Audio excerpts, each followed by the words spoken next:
Hi guys, it's Tim from Advanced In-Car Technologies and the Smart 453 forum, and today we're going over how to update the TomTom nav system. And the main reason we're doing this is to show you the process of how we do it, but more importantly, a fix has just been announced that was a really annoying bug that if you were listening to music through Bluetooth, say on Spotify, iPlayer, tuning, that sort of thing, and you got out the car, when you next came back to the car, it would flick back to FM or USB, and it was really annoying to have to go through the whole process of going to Bluetooth and setting it all up again. So I'm going to show you the process from start to finish and how we do it. So one thing that I would suggest we do is ping it on first, and we'll check the firmware level. So menu, system, and status and information, and then version information. So just here we've got the application number, so you can see that there. So hopefully that when we update it, that number will have changed. I think it's also going to do the maps from memory from my update in particular. So that's that. So we need to prepare the SD card. You can't just pull it out because sometimes some vehicles get a bit funny about it. So when you're back in system settings, hit remove SD card. Are you sure you want to remove? Yes. Now you should all know where your SD card is. I'm not going to show you how to take that out. So it's down underneath my armrest. So it's down by your 12 volt, your USB and all of that. So just eject it. And there you go. There's the smart car. Hopefully you can see that. Full Europe mapping things. It knows that the SD card's not in there. So what we're going to go and do is download the TomTom software from their website and plop it in, get the update, and then I'll show you the process of updating. Okay, so first and foremost, you need to get yourself over to Google or your browser of choice. In the search bar on either of your browsers of choice, you type in Smart TomTom My Drive. This is so that we can download the latest software to get you on your way. So top link, Smart Media System, click the My Drive Connect for Smart. It's the latest version available. And then you're going to get two options. You've got download for Windows or download for Mac. We're doing it on a Windows PC, so we'll download the Windows one. So this is slightly newer and different to the TomTom My Drive. This one is a bit more specific to the smart cars, even though it seems to be exactly the same. So once it's downloaded, open it up and install it into your computer. It takes a couple of seconds.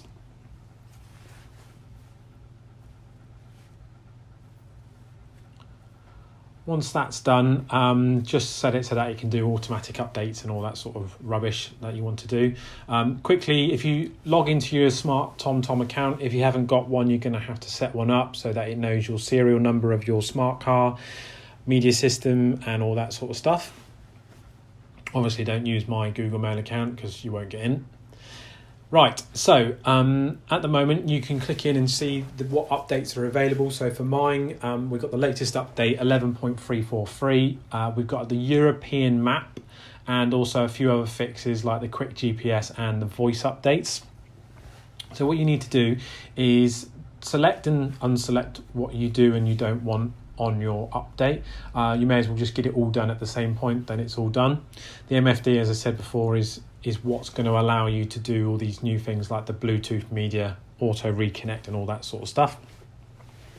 Once you've got it all ready to go, you can choose which options that you want, but most importantly you have to get your SD card into the computer on your drive. So you get your SD card, you plug it in.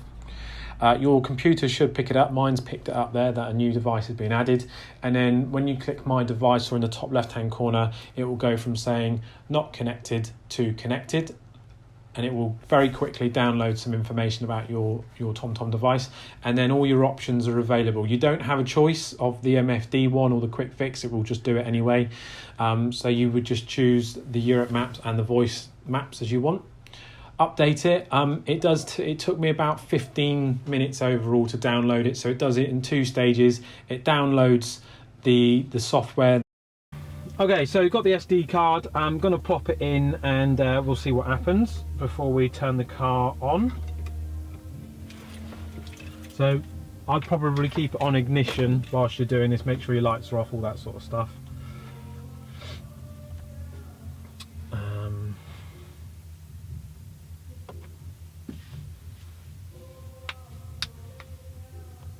done.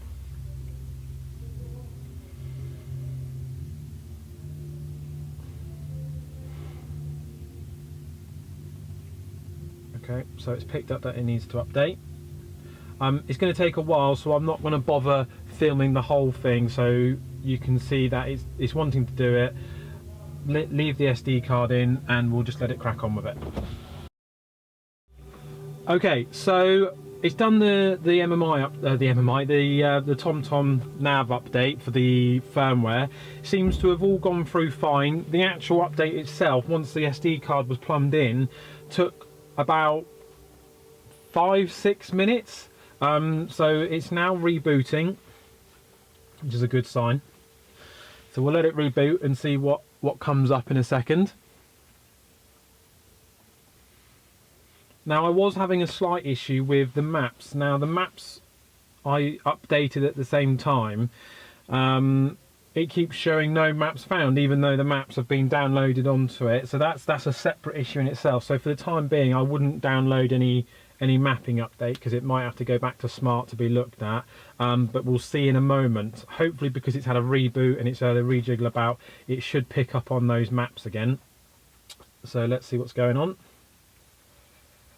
Obviously, when you do a reboot like this, it will reset your factory settings and stuff like that. So you have to take that into consideration as well.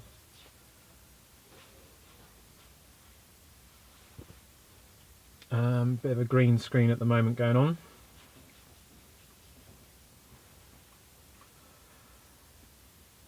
Okay, so it's now gone back to updating the system again. So we'll just let it crack on with what it needs to do.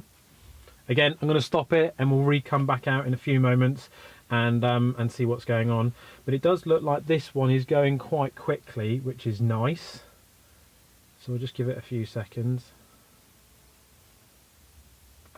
Okay, so it's going to take a little bit of time by the looks of it. So I'll pause the video here, and then hopefully when I get back in a few moments time, I'll time sort of 5 minutes, and then we'll restart. Okay, so that second update, I'm not really sure why it did it. Possibly because, I don't know why it did it. But anyway, it seems to have gone okay. So what we'll do is we'll unlock the car, give it the normal process, and turn the ignition on. So, first and foremost, my maps are now back, which is good. I was a bit worried about that for a little bit, but it seems to have come back. So the most important thing to do now is to go and check to see if the firmware and all that sort of stuff has been updated. I do want to check this though. Okay, so that's that. Right, so menu, system, status and information. Now from memory this was blue, this screen, rather than green, so that's a good sign as well. Version information, and yeah, so we've got 11.343. I think from memory we're 11.342, and also it has updated my maps, so we've got the version 9990. I did put a smaller map size on it just to give it a bit of a hand. Network status, hopefully that will come back online in a minute.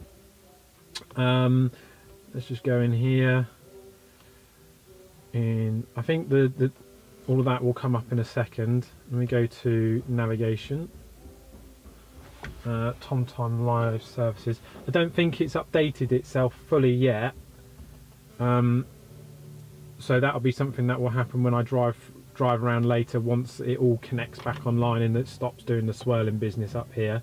But yeah, so we've updated the maps, we've updated to the 3.43 firmware, which, as we know, we wanted it so that when we go into media and go into Bluetooth, that when we start playing some music, it's doing this at the moment, that it will come back to this screen straight off. So sorry it's been a bit higgledy-piggledy. Hopefully from this video you've worked out how to do the process from start to finish. It might be a bit wobbly. Obviously bear in mind the no maps found issue that I experienced. What I did to sort of get over that issue, was just re-download the mapping. I did just a smaller file size using the Smart Drive Connect app on the PC, and it seems to have done it. And I think what it's doing is when you go into the app on the PC or your MacBook, because it knows about your car, it's already sent the command to here to look for an update. So make sure that you've got your SD card back in to your port before you turn the ignition on in the car, and then when it asks to do the update, make sure your card's already in there and just let it crack on with it, and see how you get on. Any problems, give us a shout. Obviously do it at your own danger, as it were. Hopefully this is